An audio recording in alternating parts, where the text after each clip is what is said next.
Nakita nyo na? Ayaw nyo kasi maniwala. Itong Senate hearing tungkol kay PRRD wala ding pupuntahan ito. Alam na din naman kasi naming malabo sa ngayon ang anumang investigasyon. Tingnan nyo, tinabla agad ni Senator Escudero ang cite in contempt. E di nagsayang lang din kayo ng laway nyo dyan. Tanggap na rin naman namin na panapanahon lang yan.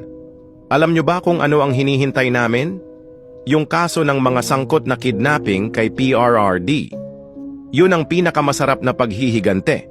Dahil ang kidnapping, walang piyansa, at habang buhay, ang kulong. Sa ngayon walang kwenta lahat ng investigasyon na yan. Hindi rin naman mabibigyan ng matinong resulta. Kahit magtatambling pa kayo diyan, ganun pa rin ang kalalabasan. Ito lang ang masasabi ko bilang botante. Ang kinabukasan yung mga politiko ay nasa kamay namin. Hindi kayo habang buhay nandyan. Gaganti at gaganti kami. Bawat halalan hanggang maubos kayo.